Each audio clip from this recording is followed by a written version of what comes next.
A rivalry renewed in the state of Florida. Gators and Hurricanes, oh my. At one point, this was a 13-7 game. You're thinking maybe the Gators could rally and pull off an upset, and the U says no. Mark Fletcher Jr., touchdown there, 24 carries, 116 yards, and the score. And Miami pulls away in the fourth quarter, outscoring Florida 13-0 to win it 26-7. So Miami off to a 4-0 start.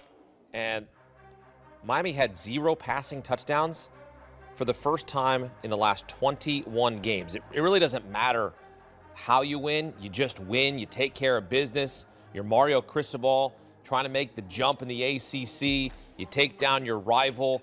And for Billy Napier, it's going to continue to call for his job. He's now fall to 20-22. That's the 4th worst record by a head coach in Florida history. 20-22. And Florida had its fewest total yards, 141 in a game, since the 1999 SEC championship game. All right, back here with Beanie Wells, Richard Johnson. Richard, this is your alma mater, so we want to be transparent.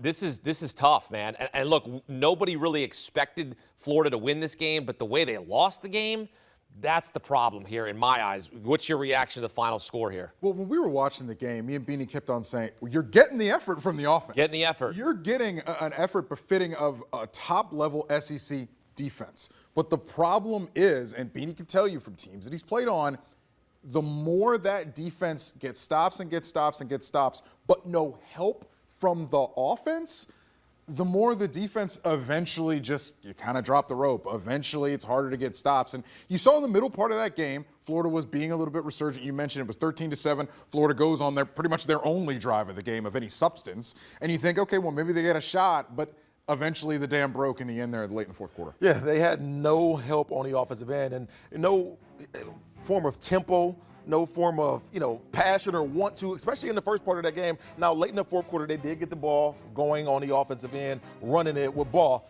But how much can a defense take? Like you just said, if you're out there every drive and it's 3 and out, 3 and out, 3 and out, at some point you're going to get tired, you're going to hit a wall. And I think that's what we saw Florida's defense go out and do. They hit that wall at the most unopportune time when you were trying to mount a comeback in the fourth quarter. They have to be better. And it's tough because I'm sitting there saying, dang, I would hate for Billy Napier to lose his job after a performance like this. But then the wheels just came falling off of that defense late in the game, and the offense just sputtered.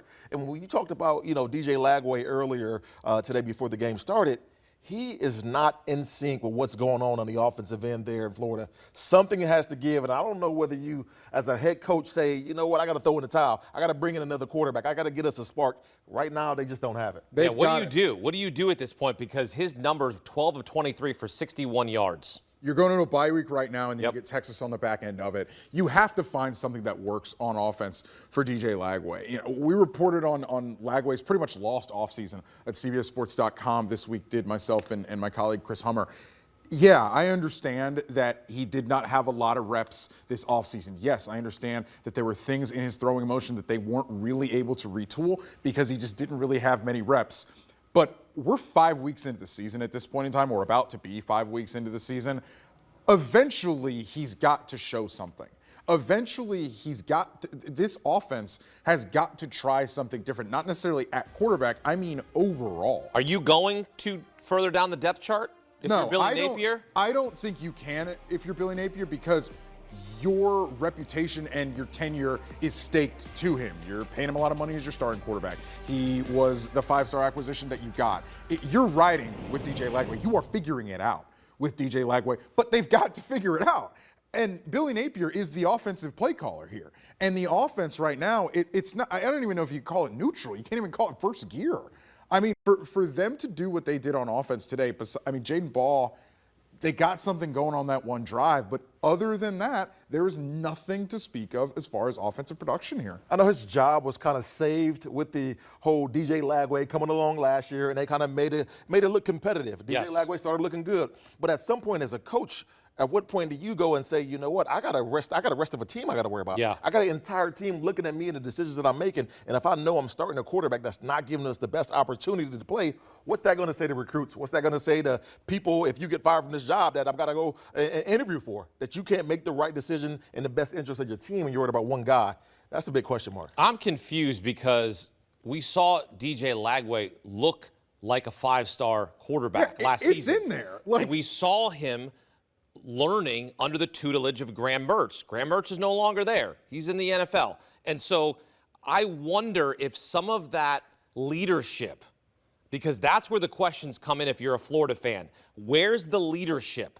Because we have this high-priced recruit to come in here. How are we getting him back to where we know he can be? Because we've seen his tape. We've seen his ability, and it's just not showing up, Beanie. Yeah, it's hard. It's so hard. There were so many just untimely throws in this football game that really had nothing to do with game plan. There were so many situations that was, third and short and passes are wide open, and he just can't set his feet and get the ball there. It's little things, I think, that to me are the big problems with DJ Lagway. It's layup throws. It's not necessarily the 30-yarders down the field, for instance. It's the one where there's somebody open 8 or 9 yards down the field. If you get it, it's a positive gain, or a couple of those third downs early in the first half. If you get those, you're moving the chains and your offense gets in some kind of rhythm. Florida wasn't even able to access any shot plays in this game. They weren't even able to access anything deep down the field because they weren't completing anything short or intermediate. He was off on some gettable throws, on some throws that pretty much any quarterback should be able to make, much less one of his immense physical talent. He improved in the interception column. He threw 5 last week against LSU, 0 zippy on this night. And we saw Brian Kelly last week get questioned by a reporter, are you concerned about the run game? And he went on a viral rant. What do you want from me? We won the football game. The same question will be posed here, or at least I'm going to pose it to Mario Cristobal. You won 26-7. You're 4th in the nation. That's probably not good enough as the 4th-ranked team in the nation because, Richard and Beanie, as you know, it also needing style points every time out. Even in a rivalry game, you win 26-7, there will be some questions about what you can do against top-tier competition. I don't think those questions deserve to remain. Fair. I mean, I think this Florida defense is very serious. And they were down players on the defensive line today. The Florida's defense is not, like, I understand it's 26 points. It's not good. But Florida's defense played for the vast majority of this game like a very, very, very good defense. At the end, the dam kind of breaks because you're just getting nothing from your offense in the way of help. This was not about Florida's defense. I think Miami's offense in this game ran up against a team that's really good on one side of the ball, but is not any good on the other. Yeah, if Florida had any resemblance of a competent offense, we're talking about Florida being a championship caliber team. That's how good their defense is. Yeah. 5 picks last week, and they only lost by 10. Right. Like, how many times do you ever see that? We talk about 2 of the top teams, these 2 teams that they just went out and played, that were in the top 10 in the country, and they only hold them to 120 points and 25 points, 27 points? I mean, that's speaking that you have a really good foundation on the defensive side of the ball. This is why I'm of the belief that as a head coach, I have to figure something out immediately to salvage the rest of the season. Yes. I know I do not want to have a defense this good and have a season where the wheels just come falling off and we can't get anything going offensively to where we just look just outclassed and outcoached in every facet of the game. Florida had no first downs on 3rd down. They were 0 for 13 on 3rd down in this game. And look, I don't subscribe to the fact that, hey, you need to score 50 to have style points in college football. I do not subscribe to that. You win the game, you win the game. But in this era that we are in, that's what we have to talk about each and every week. Did they win by enough? You look at Oregon. Did they win by enough? Did Penn State win by Ohio State? It's every week in and week out. And when you're number 4 in the country, you know those questions are coming. And that's what happens when you're a top dog in college football. You know how that comes with Miami because this is the season for Mario Cristobal to take that jump and win the conference. Sure, but if I'm Miami, I say... Oh, you're happy. Of course. But if I'm Miami, I'm not... Style points, it is what it is. We beat a Notre Dame team that is pretty good week 1. Yep. We dispatched with the USF team that's a usurper that is going to probably make a run for the group of 5 spot in the college football playoff. And then we dispatched our in-state rival today. If I'm Mario Cristobal, I do a what more do you want from me? Right. I don't want to hear style points when the record looks like this, and we have done what we were supposed to do. Because, and we talked about this in the run-up to this game, last year, Miami was too interesting.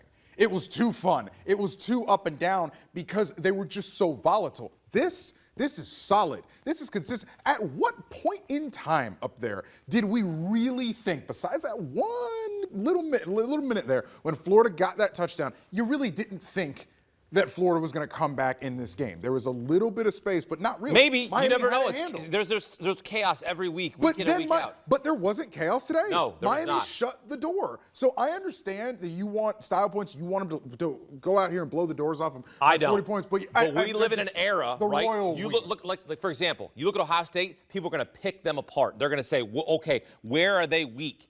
If you're number 4 in the country, my argument is this. If you're number 4 in the country, you're going to get picked apart because you're up there with the top dogs. This isn't number 16 Miami. This is number 4 Miami, and people are going to start going, okay, well, do they have what it takes to be a contender? Can they win a national championship? Because as you remember yesteryear, Miami and Ohio State in a national championship. That was a program that was in the national title game year in and year out. And so what I'm saying now is Miami, are you having any questions? Are there any holes that you're going, I don't know about Miami here in this spot? Is there a phase of the game you go, I have a couple questions about?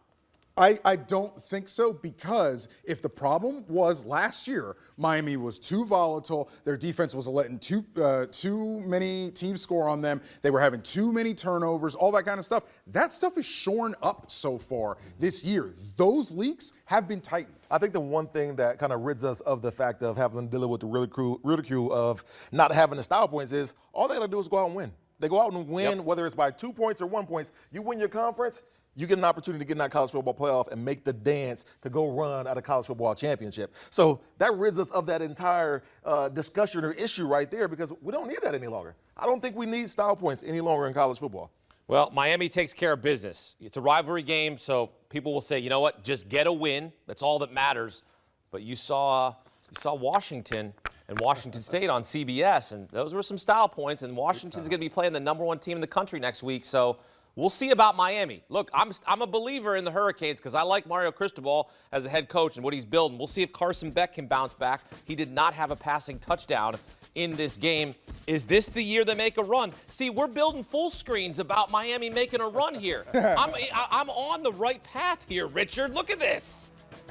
They can make a run. They can absolutely make a run. Last 3 years that they started 4-0. What's going to happen here? Look at the improvement. 7-6, 10-3. What's going to happen this year? What do you think? I think this is a team, obviously, inside track to win the ACC right now, especially now that it looks like Clemson is well and truly out of the picture with an 0-2 start in the ACC.